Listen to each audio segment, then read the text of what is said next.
세팅하는 건 잠깐 먼저 인사드리겠습니다. 네, 당국대학교에 있는 과학교과에 있는 조원국이라고 합니다. 불러주셔서 감사드리고요. 오늘 제가 말씀드릴 내용은 메타인지에 관한 겁니다. 첫 번째 발표에서도 그렇고 두 번째 발표에서도 그렇고 아마 강의 주신 교수님들도 강조해 주셨는데 이 메타인지에 대한 게 중요하다.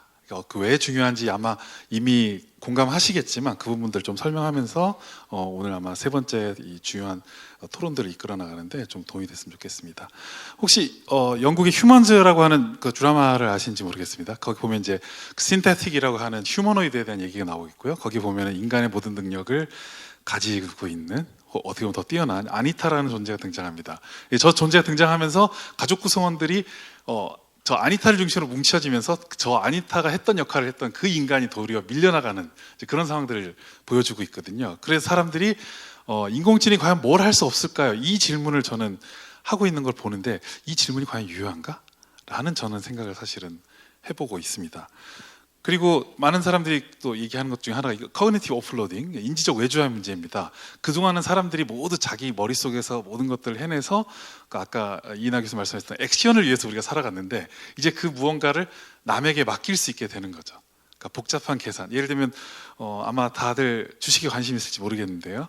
네, 아마 저희는 이제 며칠 동안 장이 열리지 않지만 이제 그동안 계속 미국 장은 열리니까 많은 사람들은 그걸 들여다보고 있을 겁니다. 근데 명절이 너희 가셔야 될 거 아니에요? 그럼 계속 그거 들여다볼 수 없겠죠? 그럼 어떻게 하나요? 프로그램 매매라든지 다른 형태를 쓸 겁니다. 그럼 내가 해야 되는 역할을 누군가에게 맡긴 거죠. 그러면 그렇게 해서 돈을 벌었을 때 이건 나의 능력으로 봐야 될까요? 아니면 누군가의 능력을 그냥 잠깐 빌려와서 도움을 얻은 거라고 봐야 될까요? 과연 이건 누구의 능력인가 하는 부분들이 사실은 교육에서도 학습에서 똑같이 드러납니다. 왜냐하면 사람들이 생성형 인공지능을 쓰면서 그걸 얻은 결과를 일종의 착각 혹은 소유 여러 가지 문제들이 등장하는데 그게 사실은 이 메타인지와 관련이 있습니다.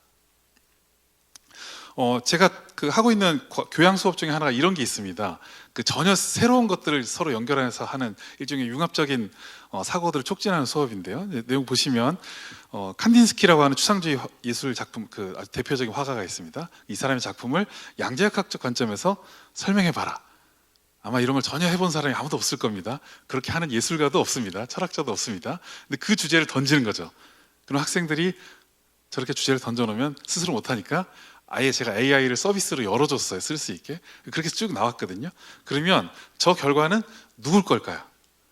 학생이 한 걸까요? 아니면 AI가 한 거니까 나는 거기 아무 데나 소유권이 없을까요? 아주 애매한 지점 어딘가에 있을 겁니다. 그러니까 단지 결과물만 보고 사실 알 수 없거든요.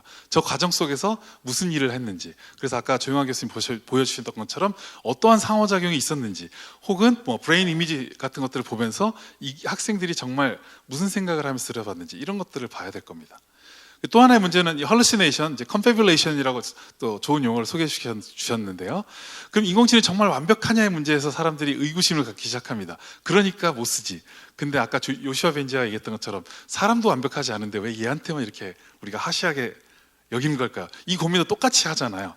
그러면 완벽하지 않으면 우리는 파트너로서 같이 일할 수 없는 건가?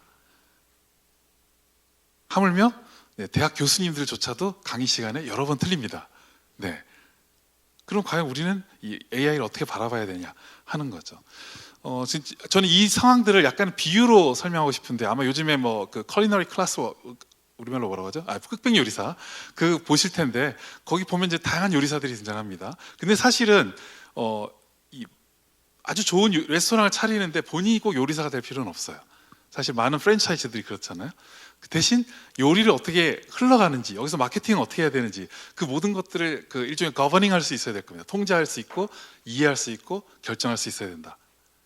어떻게 보면 AI가 등장한 게 정말 성능이 뛰어난 요리사 하나가 공짜로 굴러 들어온 게 이 교육 상황이 아닌가.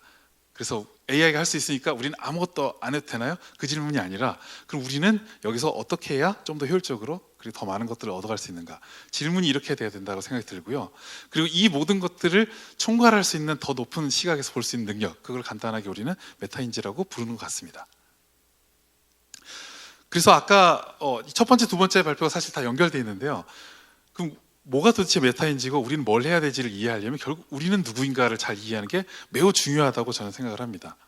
물론 메타인지는 크게 이 두 가지로 봅니다. 지식적인 차원에서 뭘 알고 있는지 모르고 있는지, 그리고 그걸 어떻게 조절할 수 있는가에 대한 관점으로 나눠서 봅니다. 그리고 저 조절에 대한 것들은 대부분 행동과 연결이 돼 있고, 그리고 교육에서는 이 심리학이나 이런 연구에서는 계획하고 모니터링하고 그다음에 평가하는 뭐 이런 단계로도 보기도 합니다. 그리고 이러한 것들은 실제로 뇌에서 되게 다양한 부분들을 쓰는데 활동 중에 일어나는 부분들도 있고요. 그다음에 활동을 다 마치고 나서 혹은 앞으로 혹은 과거에 무슨 일이 있는지를 생각하는 뭐 그런 것들이 있습니다. 주로 관여된 부분들이 저기 이제 색칠된 부분들, 주로 전두엽 뭐 이런 부분들이 관여가 돼 있죠. 그리고 이러한 것들은 매우 다양한 부분들이 연결되어 있는데, 메타인지라고 하면 굉장히 복잡하게 설명할 수 있지만 간단한 요소로 본다면 학습이 잘 이루어졌는지 아닌지를 보는 거예요. 이게 저지먼트 오브 러닝이라고 부르거든요. 그리고 맨 처음 제가 던졌던 화두는 이게 누구 건가요? 하는 질문이었잖아요.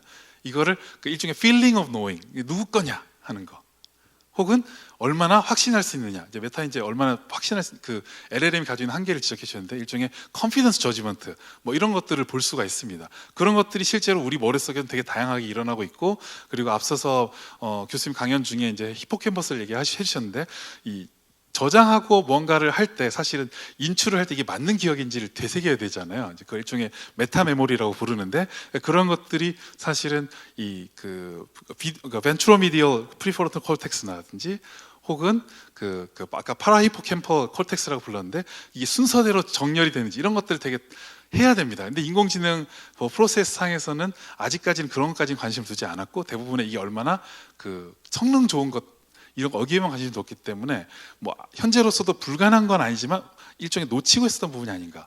AI LLM 차원에서도 뭐 그런 생각들을 할 수 있고요. 그리고 이러한 것들이 실제로 이 의사결정하고도 굉장히 긴밀하게 영향을 미치고 있다고 하는 겁니다. 이렇게 보여드린 이유는 뭐냐면 제가 주로 하고 있는 일들은 이 LLM들을 이용을 해서 학습에 쓰고, 그것을 통해서 인간의 학습을 어떻게 최적화할 수 있는가, 그리고 인간이 어떻게 현재 지금 학습 상황이라든지 이런 것들을 파악하고 예측하고, 또 그에 관련된 이 에듀케이션에 적합한 LLM들을 새롭게 디자인하고 개발하는 것들을 하고 있거든요.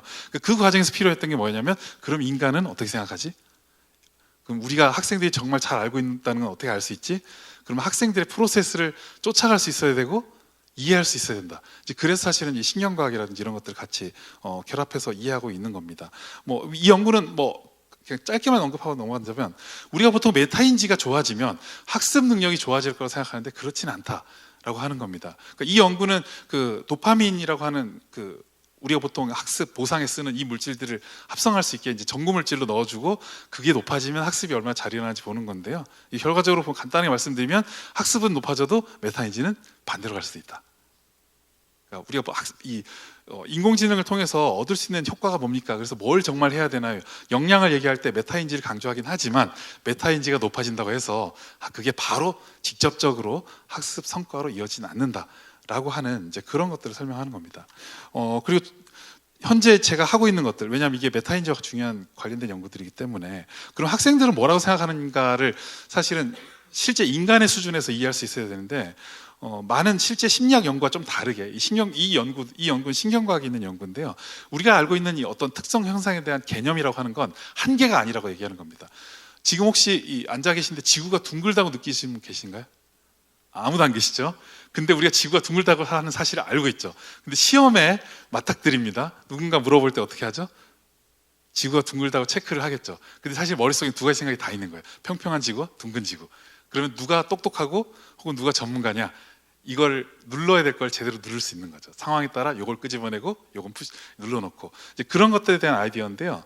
그래서 이 학생들의 학습을 추적하고 질문하고 할 때 어떤 내용들을 이 학생들이 가지고 있는지, 과학과 관련해서, 그리고 그것이 어떻게 발현될 것인지를 예측하고 대응할 수 있는 그런 형태로 LLM을 새롭게 디자인해서 지금 하고 있는 것들입니다. 그래서 매번의 대화 속에서 이 학생이 어떤 생각을 갖고 있고 얼마나 맞출 것 같고, 그 다음에 뭘 물어보고 혹은 어떤 대답을 할 것 같은지를 끊임없이 동적으로 예측해서 그걸 쫓아갈 수 있게, 그래서 학생의 학습들을 추적할 수 있게 이렇게 바꾼 겁니다. 그러니까 학생의 메타인지를 잘 이해하려면 결국 LLM에서 그걸 도입해야 되고, 그것이 다시 학생에게 도움이 줄 수 있다라고 하는 겁니다.